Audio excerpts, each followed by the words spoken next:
Assalamualaikum warahmatullahi taala wabarakatuh.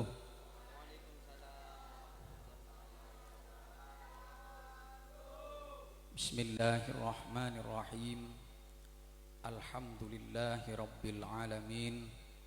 Wassalatu wassalamu ala sayyidina Muhammadin wa ala alihi wa sahbihi wa man tabi'ahum ila yaumiddin. Amma ba'du. Yang saya hormati pengasuh Pondok Pesantren Sirajut Thalibin Taman Sari, beliau Lora Akhlaqur Rafiq, juganan Nyai Zakiyah Hashim, juganan Lora Ahmad Hasani, jugan lo Nyai Khofifah, Nyai Khofifah, semua keluarga besar Pondok Pesantren Taman Sari. Juga yang saya hormati pengurus Pondok Pesantren Taman Sari, pengurus IPNU, IPPNU, dan semua hadirin wal hadirat yang sangat saya cintai dan saya banggakan. Pertama, marilah kita panjatkan puji syukur kita kepada Allah Subhanahu wa taala karena pada hari ini kita bisa berkumpul di tempat ini dalam rangka yang baik, dengan niat yang baik, yaitu dalam rangka ngaji ke-NU-an dengan tema Khosais Aswaja An-Nahdiyah. Mudah-mudahan perkumpulan kita ini diridhoi oleh Allah Subhanahu wa taala sehingga menghasilkan manfaat khususnya kepada kita dan umumnya kepada umat, tidak hanya umat NU tetapi umat secara keseluruhan. Amin ya rabbal alamin.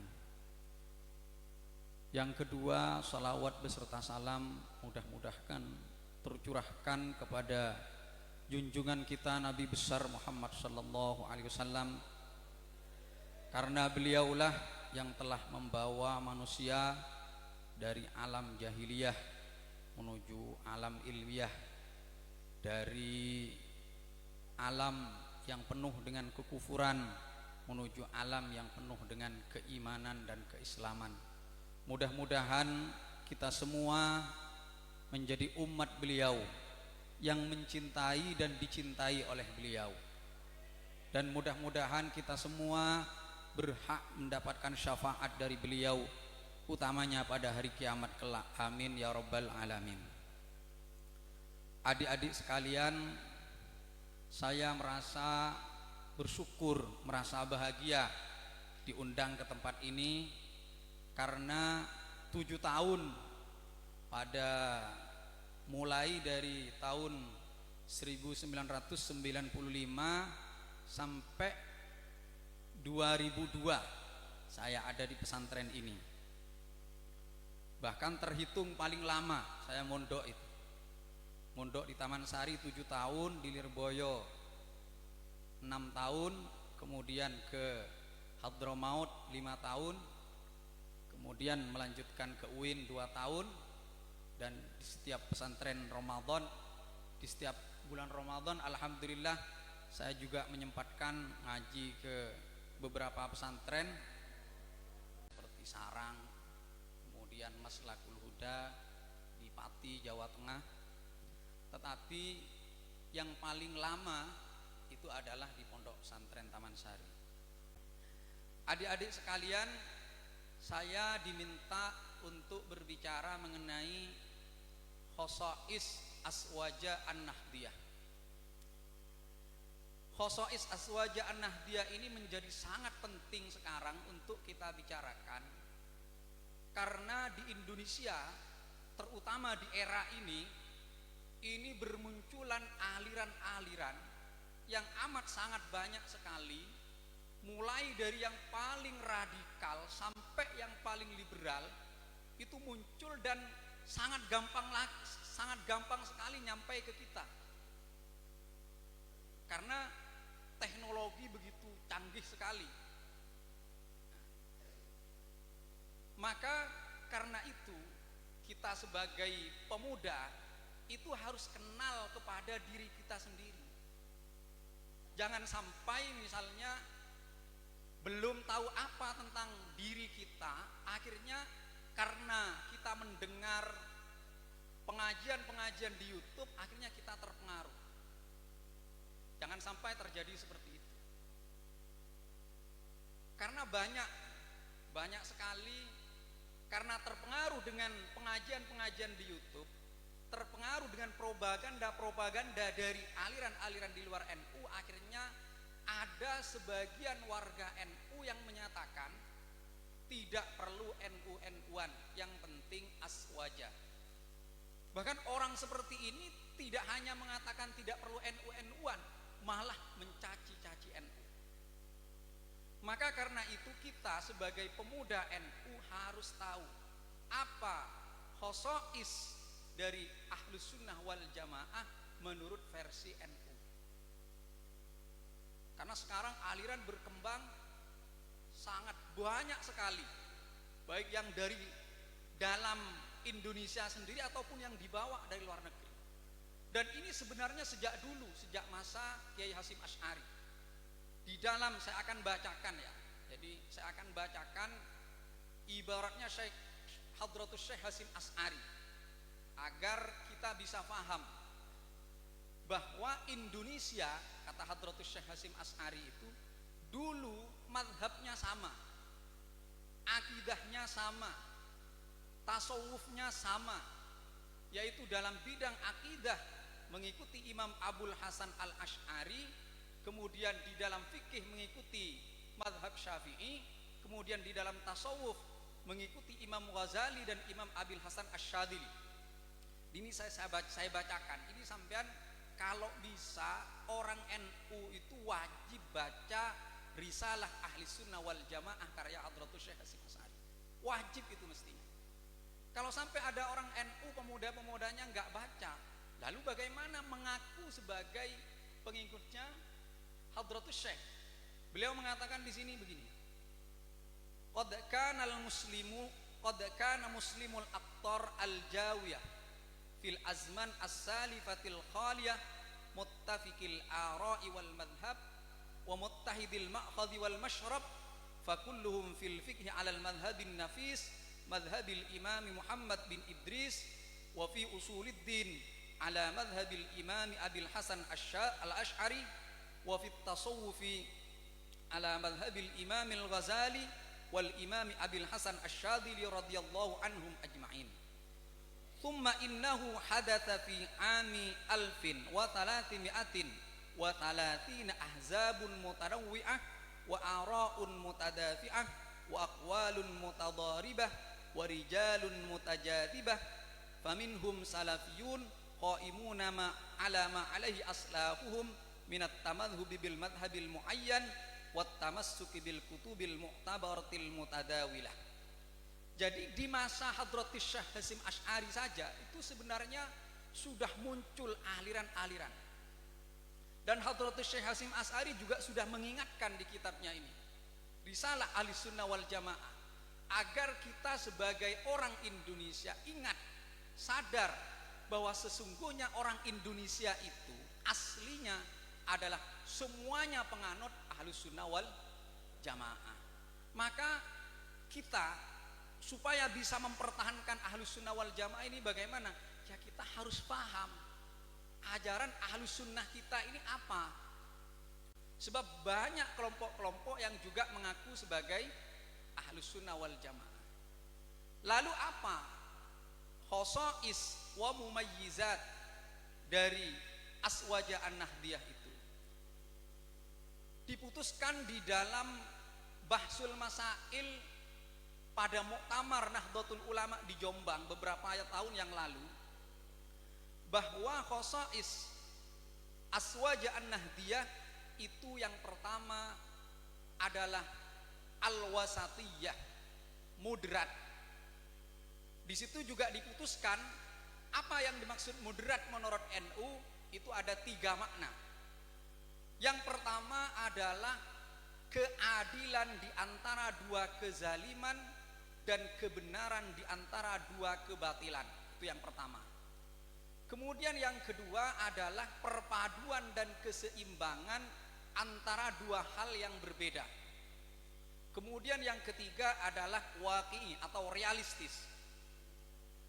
Dari makna wasatiyah yang pertama, yaitu keadilan di antara 2 kezaliman, maka Nahdlatul Ulama menolak terorisme, menolak radikalisme, tetapi dalam waktu yang bersamaan juga menolak pluralisme. Jadi dengan makna wasatiyahnya NU itu adalah keadilan di antara 2 kezaliman dan kebenaran di antara 2 kebatilan. Dengan makna ini maka NU menolak pluralisme tapi menerima pluralitas. Pluralisme itu apa? Pluralisme itu adalah faham yang meyakini bahwa semua agama benar. Ini jelas oleh NU ditolak karena ini jelas bertentangan dengan Al-Qur'an, wa may yabtaghi ghairal islami dinan falayyuqbala min wa huwa fil akhirati minal khasirin. Siapapun yang menganut agama selain Islam maka tidak akan diterima. Itu penegasan Al-Qur'an. Berarti apa? Tetap kita sebagai orang NU harus meyakini bahwa satu-satunya agama yang benar ya Islam. Begitu. Ada sebagian tokoh pluralisme ini yang mendasarkan kepada Al-Qur'an, misalnya innalladzina amanu walladzina hadu wan nasara was-sabiina man amana billahi wal yaumil akhir wa amila shalihan falahum, gimana ayatnya? Falahum ajruhun walahum, gimana?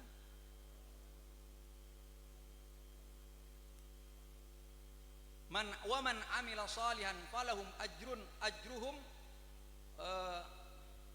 wala khaufun alaihim walahum yahzanun. Saya lupa ayatnya, takut keliru persisnya ya. Jadi intinya menurut tokoh ini bahwa pluralisme itu dibenarkan oleh Al-Qur'an berdasarkan ayat ini. Karena ayat ini mengatakan bahwa orang mukmin, orang Yahudi, orang Nasrani, orang Sabiin, kalau dia beramal baik maka nanti mereka akan dapat pahalanya dan mereka tidak akan susah. Berarti mereka akan masuk surga menurut mereka.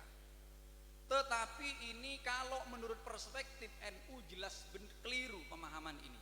Karena ayat ini turun dalam konteks menjelaskan sebelum datangnya Islam.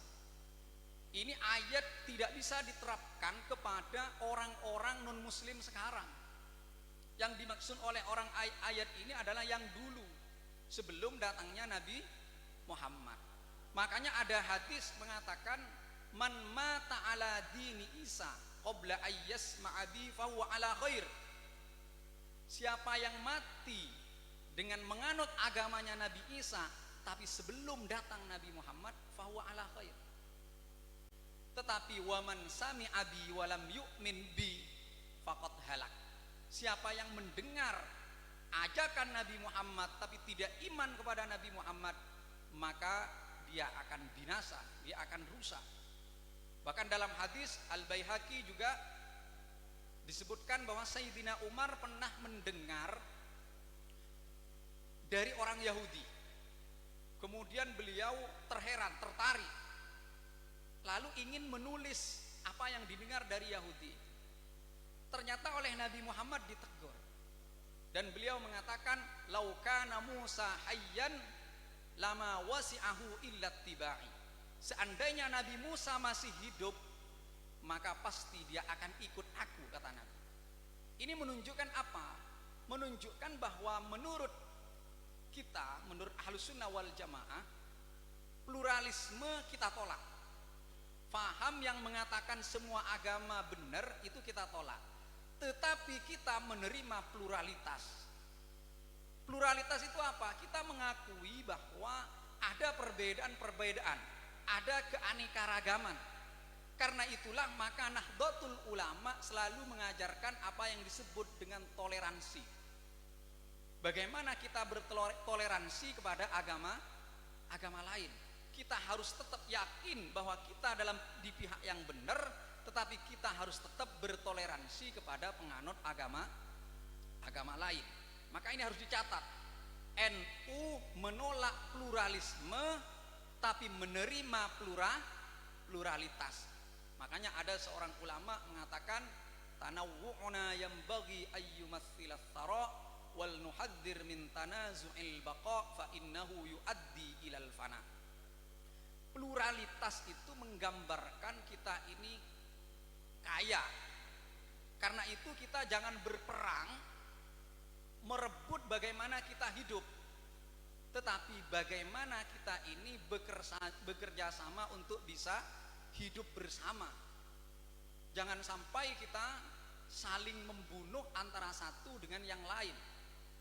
Kita harus saling menghormati selama orang itu tidak mengganggu terhadap stabilitas dan keamanan di tempat kita. Makanya di dalam di dalam ajaran Nahdlatul Ulama itu kita harus tetap bertoleransi kepada siapapun selama mereka tidak mengganggu dan memerangi kita. Begitu juga NU menolak terorisme tetapi menerima jihad. Ingat ini, beda antara teror dengan jihad.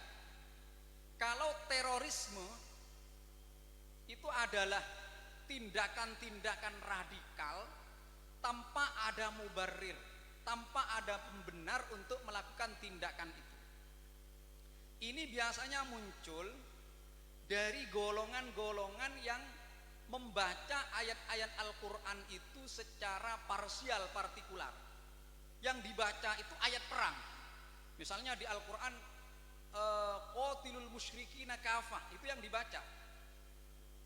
Mereka tidak membaca yang disebut dengan ayat toleran, ayat damai. Misalnya apa? La yanhaakumullahu 'anil ladzina lam yuqatilukum wa lam yukhrijukum min diyarikum an tabarruhum. Allah tidak melarang kalian untuk berbuat baik terhadap orang-orang non-muslim yang tidak memerangi kalian dan tidak mengusir kalian dari negeri-negeri kalian. Nah ini jelas ayat Al-Quran. Al-Quran menegaskan tidak apa-apa kita itu berhubungan baik dengan non-muslim, nggak apa-apa. Bahkan kata Syekh Abdullah bin Bayyah, kata al-birru itu antabarruhum, kata antabarruhum, bir itu dari masdar barron. Kata bir itu adalah a'la darajatil ihsan, paling tingginya derajat berbuat baik kepada orang lain. Ini ternyata dipakai untuk berbuat baik kepada non-muslim. Non-muslim yang tidak mengganggu kita, yang tidak mengusir kita dari negeri-negeri kita. Maka karena itu NU menolak tegas terhadap segala tindakan teroris yang mereka kemudian di mana-mana ngebom, di Surabaya, di Bali, itu ditolak oleh NU. Karena itu semuanya bertentangan dengan ajaran Al-Quran yang sebenarnya. Ketika mereka berdasarkan kepada Al-Quran, itu pendasarannya keliru. Karena mereka hanya membaca ayat pedang, ayat perang, tidak membaca kepada ayat toleran, ayat damai. Mestinya ayat-ayat perang itu hanya dipakai kepada siapa? Kepada orang-orang non-muslim yang harbi, yang memerangi kita, yang mengganggu kita. Kalau orang-orang muslim yang tidak mengganggu kita, ya kita harus pakai ayat toleran. Maka NU ada di tengah-tengah kelompok ini, di antara keadilan di antara dua kezaliman, kebenaran di antara dua kekeliruan. Nah, maka sekali lagi ini harus dicatat, NU menolak pluralisme tapi menerima pluralitas, dan NU menolak terorisme tapi menerima jihad. Karena jihad ini jangan sampai kita itu salah paham. Sekarang ini makna jihad itu disalahpahami. Gara-gara apa? Orang yang tidak ahli dalam bidang ini malah tampil sebagai orang yang mengaku sebagai mujahidin. Jihad dianggap sebagai bentuk teror terhadap non muslim. Tidak. Kata ulama, al jihad itu macamnya banyak. Bahkan al jihad al qitali, jihad dengan perang, itu ilatnya bukan karena kekufurannya non muslim, bukan. Ilatnya jihadul qitali itu kalau kata ulama adalah udwanul kafir, hirabatul kafir. Karena mereka memerangi kita, karena mereka menzalimi kita, baik kezaliman al-waqi' atau kezaliman al-mutawaqqa. Karena kadang orang akan iskal, kalau jihad qitali itu adalah untuk lidaf'il udwan atau lihirabatil kafir, tapi kenapa kadang ada orang Islam nyerang dulu kenapa? Mestinya kalau lidaf'il udwan, orang Islam itu tidak nyerang dulu tapi cuma mempertahankan, kan begitu. Tapi kadang ada yang nyerang. Dalam sejarah-sejarah kan ada nyerang. Oh, karena al-udwan itu tidak hanya al-udwan al-waqi' tapi al-udwan al-mutawaqqa. Udwan al-waqi' itu adalah kezaliman yang sedang terjadi, atau al-udwan al-mutawaqqa itu artinya adalah kezaliman yang dimungkinkan, diyakini akan terjadi. Maka daripada kita yang dihancurkan dulu, maka kita nyerang dulu.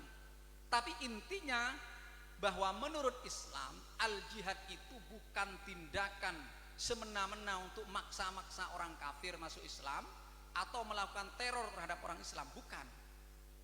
Tetapi al-jihad itu adalah dalam rangka untuk daf'il udwan, baik al-udwan al-waqi' ataupun al-udwan al-mutawaqqa. Maka NU menolak terorisme tetapi menerima terhadap ajaran jihad yang benar. Ini yang pertama.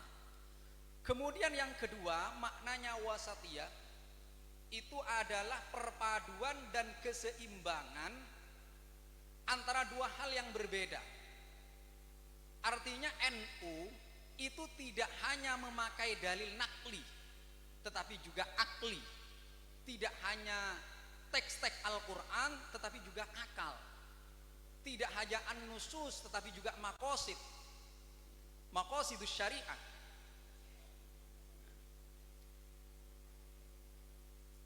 Maka ini harus diseimbangkan antara dua hal ini.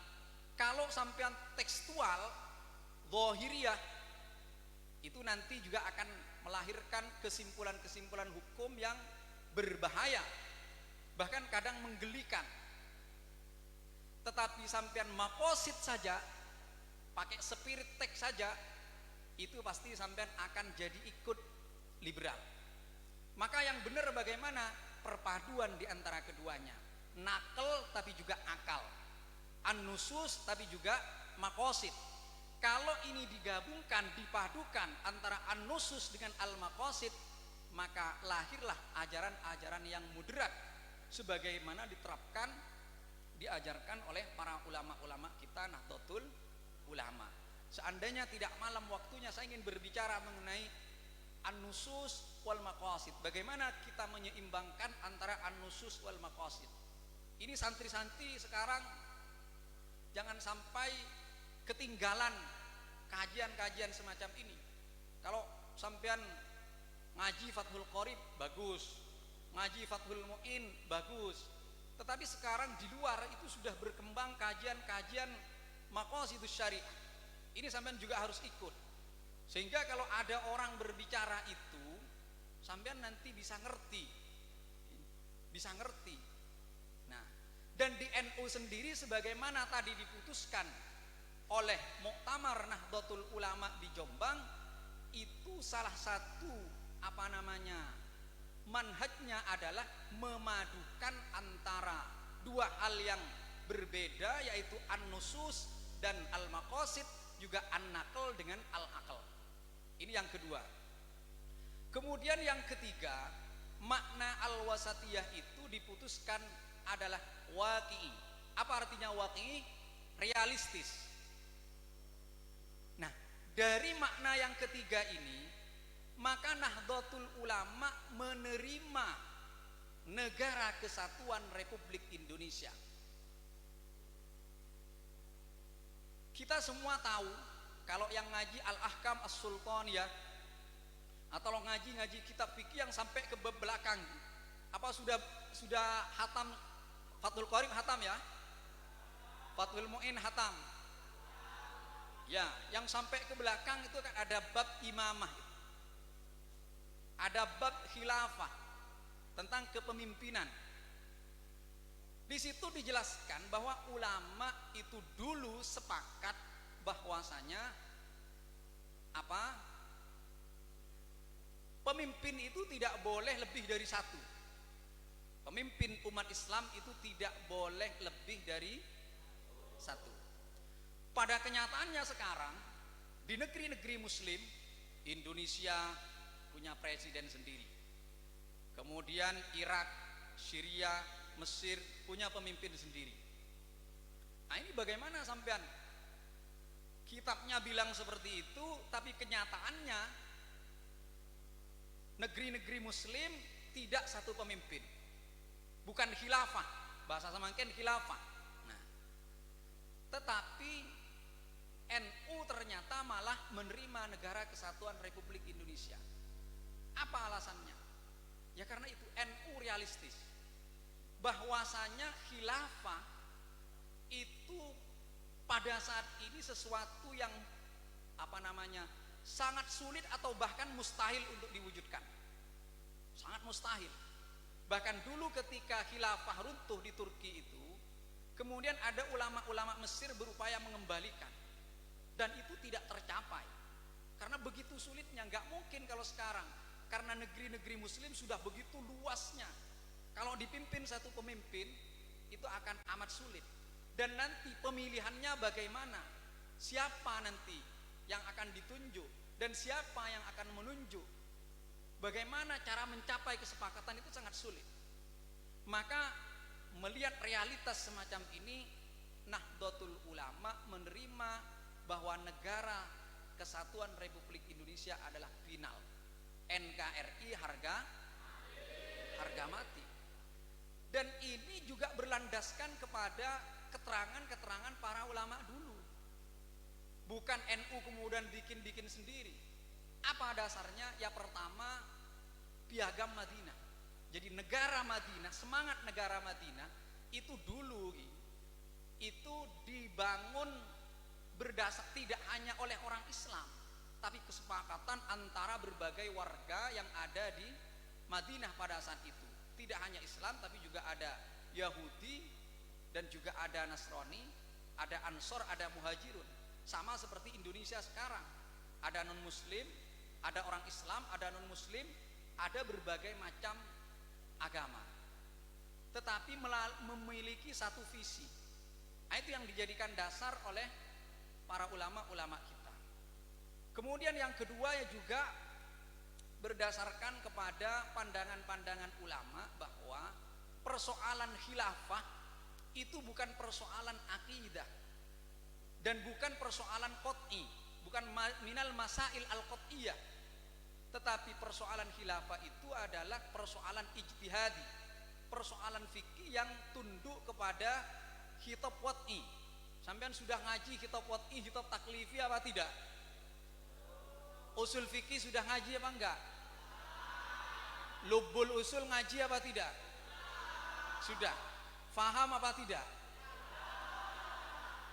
Nah, ini harus paham ini. Kalau sampean, ini kalau ditanya sama orang HTI, NU menerima Negara Kesatuan Republik Indonesia dan menolak HTI, bahkan termasuk pendukung pembubaran HTI.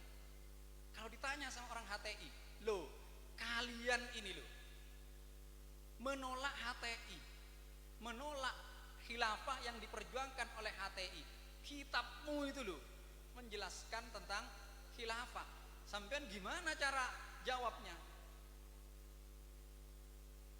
Maka karena itu mari saya mengajak kepada adik-adik sekalian, usul fikih, lubul usul, di sini kan lubul usul diajarkan, itu sampean harus betul-betul difahami. sehingga sampean itu tidak hanya terpaku kepada teks, tetapi sampean seperti tadi saya sampaikan juga menggabungkan antara an-nusus, antara teks dengan maqasid, antara nakal dengan akal. Itu bisa dilakukan kalau sampean itu paham usul fikih. Kembali lagi ke persoalan ini bahwa NU dengan makna wasatiyah al-waqi atau realistis, maka NU menerima kesatuan Republik Indonesia sebagai bentuk final dan menolak HTI karena memperjuangkan khilafah sekarang itu sudah tidak mungkin, dan khilafah itu bukan masalah akidah tetapi masalah fikih yang tunduk kepada kitab wad'i yang bisa diganti dengan wasilah-wasilah yang lain. Jadi khilafah atau bentuk negara-negara apapun itu hanya wasilah. Tujuannya apa? Tujuannya adalah bagaimana hirasatiddin wad dunya, bagaimana mewujudkan kemaslahatan bagi agama, bangsa dan negara. Itu sebenarnya yang paling penting. Mengenai bentuk negaranya apa, ini hanyalah sebagai wasilah, sehingga tidak harus berbentuk khilafah, tidak harus berbentuk khilafah. Kemudian ini yang pertama, karena takut terlalu panjang. Yang pertama, sekali lagi, di antara khosais wa mumayyizat aswaja an-nahdiyah itu adalah wasatiyah, moderat. Artinya moderat, satu adalah keadilan di antara dua kezaliman, kebenaran di antara dua kekeliruan, dan yang kedua adalah keseimbangan dan perpaduan antara dua hal yang berbeda. Kemudian yang ketiga adalah realistis. Yang selanjutnya, NU itu bermadhab. Ini juga termasuk khosais wa mumayyizat NU yang tidak boleh kita lupakan, bahwa kita sebagai Nahdlatul Ulama, warga Nahdlatul Ulama itu adalah mengacu kepada madhab-madhab. Seperti tadi disampaikan oleh Hadratus Syekh Hasyim Asy'ari, bahwa kita dalam bidang akidah itu adalah menganut akidah Abul Hasan Al-Asy'ari, di dalam fikih menganut madhab Syafi'i, di dalam tasawuf itu menganut apa tasawufnya Imam Al-Ghazali dan Imam Abil Hasan Asyadili, atau oleh ulama-ulama kita juga. Kemudian di dalam apa buku-buku aswaja NU itu tidak, kalau dalam akidah tidak hanya Abul Hasan Al-Asy'ari tetapi juga Abu Mansur Al-Maturi.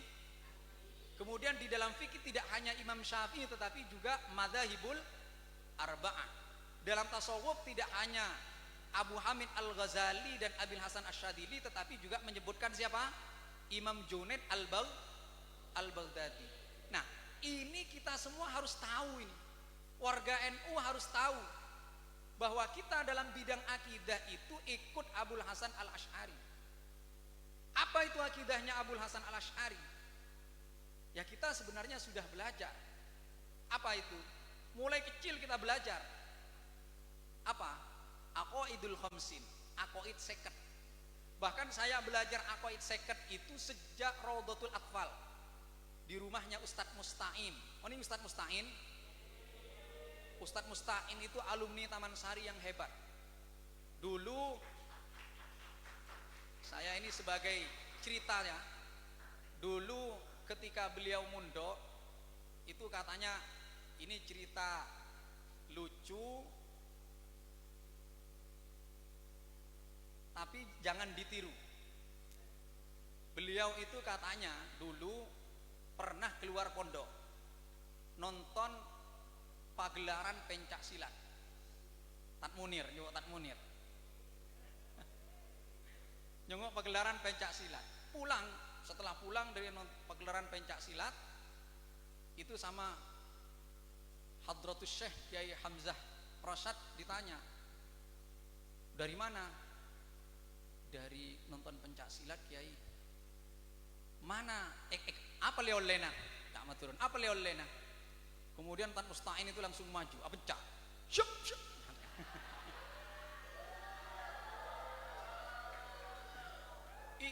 Ini oleh-olehnya Kiai. Itu Ustadz Mustain katanya cerita-cerita dulu. Tapi alhamdulillah pulang dari Taman Sari bikin madrasah, bikin sekolah. Tidak besar, kecil, tetapi diakui oleh seluruh warga di kampung saya bahwa madrasah itu sangat bermanfaat. Dan katanya semua ustadz-ustadz yang ada di situ itu adalah muridnya Ustadz Mustain. Ilmu dari Taman Sari. Termasuk saya adalah produk Ustadz Mustain. Dulu diajari oleh beliau tining banyakna hokom akal panika telok situng hokom akal wajib dua hokom akal muhal telok hokom akal benang tining seanya mah hokom akal wajib panika sateja perem semaste bedena tak kongang tade dan seterusnya. Itu adalah dan seterusnya lagi tining banyana sifat sewajib da Allah Ta'ala panika dupolo wujud kidam bako ila akhirih itu akidah Asy'ariyah itu yang diajarkan ke sampean. Cuman sampean mungkin yang ngaji tanpa kenal bahwa itu sesungguhnya adalah akidah Asy'ariyah. Jadi menurut Asy'ariyah Allah itu punya sifat wajib 20. Ini oleh teman-teman dari Wahabi ditanya, kenapa sifat wajibnya Allah kok hanya 20? Padahal Allah Subhanahu wa ta'ala di dalam Al-Quran itu menyebut banyak sifat. Bahkan Asmaul Husna itu 99. Gini punten. Loh, kok Asy'ariyah mengatakan 20? Oh, kemudian dijawab oleh ulama-ulama kita bahwa sebenarnya Allah itu memiliki sifat wajib yang banyak. Karena Allah itu mustasifun bijami'i sifatil kamal wa munazzahun an sifatin nuqsan. Allah itu disifati dengan segala kesempurnaan dan disucikan dari segala sifat kekurangan. Sifat kesempurnaan apapun itu menjadi sifat Allah. Tetapi kata para ulama, sifat-sifat yang banyak itu terkumpul atau taltaki bertemu di dalam 20 ini. Jadi 20 sifat ini sudah bisa mewakili sifat-sifat wajib bagi Allah Subhanahu, dan sifat 20 ini sudah bisa menolak keyakinan aliran-aliran sesat. Contoh, sifat wujud itu menolak ateisme, kelompok ateisme, kelompok yang menyatakan tidak ada Tuhan, itu ditolak dengan wujud. Bukti wujudnya, sampean kalau pingin yang kitab-kitab yang rasional, yang penjelasannya masuk akal, tentang semuanya masuk akal sebenarnya, tapi yang lebih sesuai dengan konteks sekarang, itu adalah kitabnya beliau ini, Kubrol Yatiniyat Al-Kauniyah Wujudul Khaliq wa Wadhifatil Makhluk, karya Syekh Muhammad Said Ramadan Al-Buti. Ini kalau kita berbicara mengenai Aqwaidul Khamsin, mestinya kita harus baca kitab ini. Sengaja saya bawa untuk saya perlihatkan kepada sampean semua. Dan lagi yang membanggakan bahwa beliau ini ya sama dengan kita, Nahdlatul Ulama. Yaitu banyak ulama-ulama kita dari Indonesia, Kiai Hasyim Muzadi dulu, kemudian juga Kiai Idris Marzuki, ulama-ulama NU pernah berkunjung ke dalam beliau. Jadi beliau ini sama dengan kita, manhajnya sama, yaitu akidah Abul Hasan Al-Asy'ari, bahkan beliau juga fikihnya madhab Syafi'i, dan juga menganut tasawuf Al-Imam Al-Ghazali. Bahkan beliau dijuluki sebagai Al-Ghazali As-Shaghir. Ini sampean perlu membaca kitab ini. Kemudian juga misalnya dari sifat wahdaniyat itu dapat menolak kepada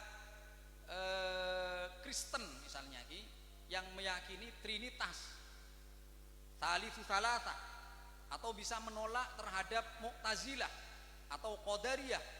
Itu dari sifat wahdaniyat, atau sifat-sifat yang lain. Semuanya ini sudah cukup napanya mana mewakili semua sifat-sifat dan asma Allah Subhanahu wa taala, serta sudah bisa menolak terhadap keyakinan-keyakinan sesat di luar Ahlus Sunnah wal Jamaah. Makanya itu dihafal dan difahami.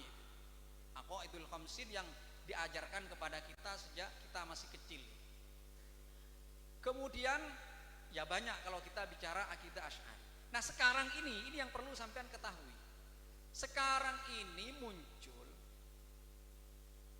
aliran-aliran kelompok yang membagi tauhid menjadi 3. Ini di Indonesia sudah mulai banyak disebarkan. Termasuk yang kemarin yang mengatakan bahwa Hadratus Syekh Hasyim Asy'ari melarang maulid. Berpijak ke kitab ini. Ini saya bawa. Ini kitabnya Hadratus Syekh Hasyim Asy'ari. Katanya melarang maulid. Dan dicari di sini yang enggak ada. Enggak ada.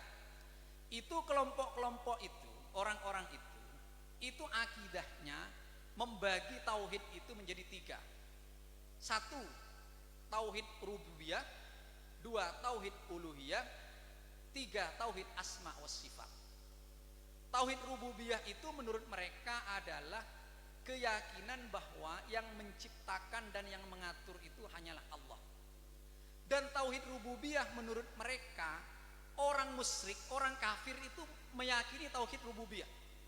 Jadi orang kafir Mekah dulu kata mereka, itu meyakini bahwa yang menciptakan bumi, langit itu adalah Allah.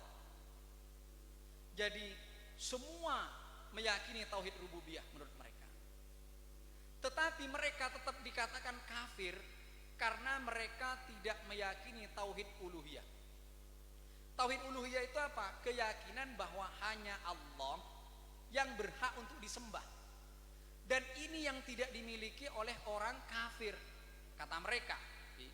Kata mereka yang kemarin berfatwa bahwa maulid Nabi itu sesat. Kemudian Hadratus Syekh Hasyim Asy'ari itu memfatwakan tidak boleh maulid Nabi. Nah, kemudian lagi asma wa sifat. Artinya tauhid asma wa sifat itu artinya harus menetapkan ayat-ayat asma dan sifat-sifat yang disebutkan di Al-Quran sesuai makna zahirnya. Yang ini kemudian melahirkan faham tasybih dan tajsim. Nah, ini sampean harus paham ini. Jadi kata mereka tauhid ada 3, rububiyah, uluhiyah, dan asma wa sifat. Seandainya mereka hanya membagi seperti ini kemudian sudah, sebenarnya tidak terlalu bermasalah.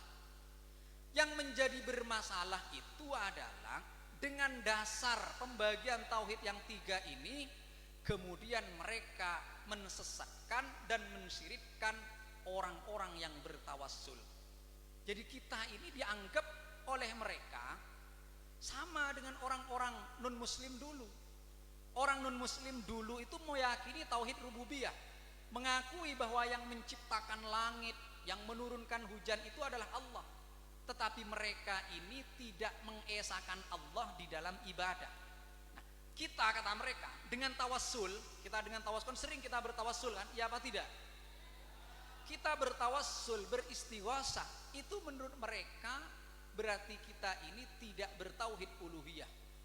Karena kita tidak hanya menyembah kepada Allah, tapi kita juga menyekutukan Allah dengan para wali kata mereka. Sehingga berhak kita ini disebut sebagai orang syirik, orang musyrik. Ini kan bahaya, kita semua dimusyrikkan gara-gara pembagian tauhid yang 3 itu. Tauhid rububiyah dan tauhid uluhiyah. Kita kata mereka bertauhid rububiyah, tidak bertauhid uluhiyah. Padahal seperti tawassul yang oleh mereka disyirikkan itu kan memiliki landasan yang kuat di dalam nas-nas syariat. Banyak dalilnya, banyak. Salah satunya adalah tentang haditsul a'ma. Sampai ngerti haditsul a'ma? Yang tawassul ada orang buta datang kepada Nabi Muhammad mengadukan mengenai matanya yang tidak bisa melihat. Kemudian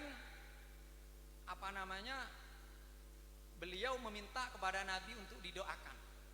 Ternyata oleh oleh Nabi Muhammad SAW didawi i'til midha'ah fatawadda faqul Allahumma as'aluka wa atawajjahu binabiyika Muhammadin sallallahu alaihi wasallam nabiyyir rahmah ya Muhammad atawajjahu ila rabbi liyujliyali an basari Allahumma syaffi'hu fiyya wa syaffi'ni fi nafsi. Ini jelas ini. Nabi mengajarkan tawassul. Meskipun oleh kalangan Wahabi dikatakan bahwa hadis ini adalah tawassul dengan doanya Nabi. Jadi kata mereka orang buta itu meminta didoakan Nabi, bukan bertawassul dengan Nabi. Tapi ini pemahaman ini jelas keliru sekali. Keliru sekali. Karena di dalam hadis ini ada dua. Memang ada tawassul dengan doanya Nabi, yaitu permintaan orang buta itu untuk didoakan. Kemudian yang kedua ada tawassul bijahin Nabi, dan ini diajarkan oleh Nabi Muhammad sallallahu alaihi wasallam. Ini ternyata oleh mereka masih dikatakan sebagai bentuk kesyirikan. Maka saya katakan bahwa pembagian tauhid menjadi tiga, yaitu tauhid uluhiyah, kemudian rububiyah, dan asma wa sifat, meski seandainya hanya dibagi seperti ini saja ya kita nggak keberatan, tapi persoalannya setelah itu kemudian berdasarkan ini mereka menuduh kita sebagai orang yang syirik karena beristighosah dan bertawassul. Jadi ini yang pertama. Yang pertama bahwa di dalam bidang akidah itu kita mengikuti Abul Hasan Al-Asy'ari. Kemudian yang kedua mengikuti madzhabul arba'ah. Ini waktunya sampai jam berapa? Berapa jam? Nah, tidak tentukan. Tidak. Ya. Berapa menit? 5 menit lagi. Sedikit sekali ya. Yang kedua itu di dalam fikih. Di dalam bidang fikih kita harus bermadhab. Harus mengikuti salah satu dari madzhabul arba'ah. Sekarang ini muncul dua aliran al-madhabiyah. Ini sampean juga harus tahu.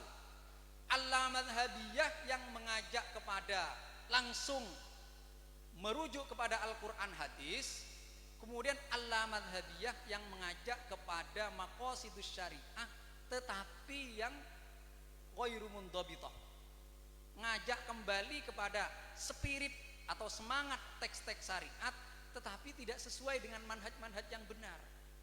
Ini al-madhabiyah yang kedua ini sama-sama keliru. Bahkan kalau menurut Hadratus menurut Syekh Al-Kautsari, al-madhabiyah itu merupakan kontorotul ladiniyah, merupakan jembatan menuju al-ladiniyah, tidak beragama. Kok bisa seperti itu? Karena kata menurut Syekh Al-Kautsari, para ulama-ulama dulu mulai dari sahabat menerima ilmu dari Kanjeng Nabi. Kemudian sahabat itu mengajarkan kepada tabi'in. Tabi'in itu mengajarkan kepada tabi'in. Kemudian di sini berkembang ilmu kepada para ulama, Imam Malik, Imam Abu Hanifah, Imam Syafi'i, Imam Ahmad bin Hambal. Kemudian dari imam-imam ini kepada murid-muridnya, yang kemudian sampai kepada ulama-ulama kita.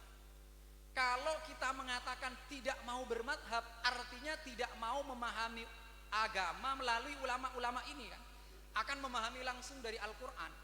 Ini jelas akan mengantarkan kepada al-ladiniyah, bahkan kepada kesesatan. Wong ini ajaran agama ini dibawa dengan sanad yang mutasil dari satu ulama ke ulama ke ulama, lalu ulama ini tidak mau kita jadikan rujukan, kita akan langsung kepada Al-Quran. Nah ini jelas keliru. Apalagi orang-orang yang mengajak kepada al-madhabiyah ini bukan orang yang ahlul ijtihad, ini jelas keliru. Dan Hadratus Syekh Hasyim Asy'ari di dalam risalah Ahlussunnah wal Jamaah menegaskan bahwa wajib bagi orang-orang yang tidak sampai kepada darajatul ijtihad untuk taklid kepada para ulama-ulama. taklid kepada Imam Syafi'i atau kepada imam-imam yang lain selain Imam Syafi'i. Wajib. Kalau tidak seperti itu pasti kita akan terjatuh ke dalam kesesatan. Maka kalau ada kelompok-kelompok yang mengajak sampean dengan gayanya, ayo kita berijtihad sendiri, jangan kita bermadhab, jangan kita taklid, ini jelas aliran-aliran yang sudah menyimpang dari Ahlus Sunnah wal Jamaah. Maka kita tidak boleh ikut kepada aliran ini. Dan buktinya fatwa-fatwa mereka yang katanya tidak bermadhab ini lucu. Sampean tahu Ustadz Khalid Basalamah, tahu apa tidak? Banyak orang NU tanpa sadar sering dengerin ceramahnya Ustadz Khalid Basalamah. Dan lihat fatwanya. Ketika dia ditanya mengenai gimana hukumnya orang wudu cuma mengusap sebagian kepala, apa jawaban dia? Jelas sah. Karena apa kata dia? Karena rukun wudu itu cuma 2. Rukun wudu cuma yaitu membasuh kepala dan tangan. Lainnya itu cuma sunat. Siapa ini? Ulama siapa dulu yang mengatakan seperti ini? Ini kan gara-gara dia tidak mau tidak mau mengacu kepada madhab-madhab. Akhirnya jadi lucu seperti ini. Dan banyak fatwa-fatwanya yang menyimpang dari ijma' ulama. Karena apa? Ya karena itu tidak mau bermadhab. Nyampe ini? Sempurna sekali. Kemudian di bidang tasawuf, ini di bidang tasawuf juga penting kita ikut Junaid al-Baghdadi, Imam al-Ghazali, Abil Hasan Asyadili. Ini harus sampean juga ketahui. Karena sekarang ini bermunculan aliran-aliran tasawuf, mengaku tasawuf, kemudian mengaku mencapai hakikat dan sudah tidak wajib sholat.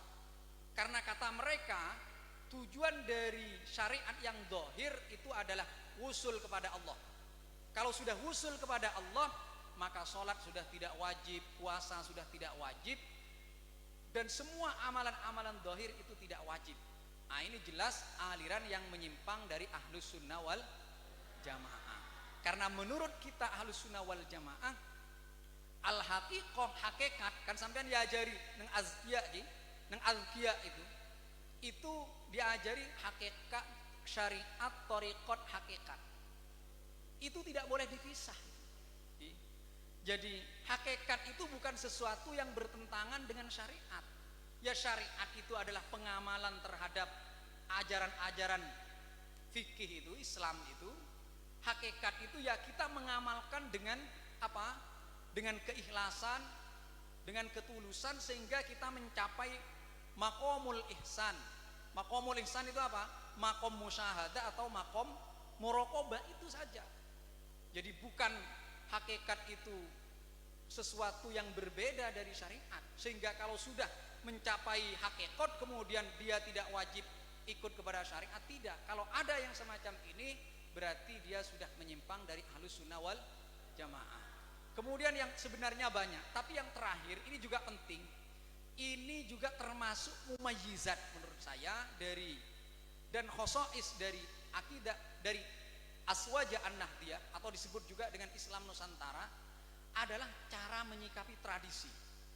Ini penting. Di dalam keputusan Bahsul Masail PWNU Jawa Timur itu ada 4. Ini sampean juga harus tahu. Yang pertama, di dalam menyikapi tradisi itu harus memakai pendekatan adaptasi. Yang kedua, itu pendekatan netralisasi. Yang ketiga, itu adalah pendekatan minimalisasi. Yang keempat, itu pendekatan eliminasi. Artinya apa? Ketika di masyarakat kita ada sebuah tradisi, maka yang pertama kita itu harus memakai pendekatan adaptasi.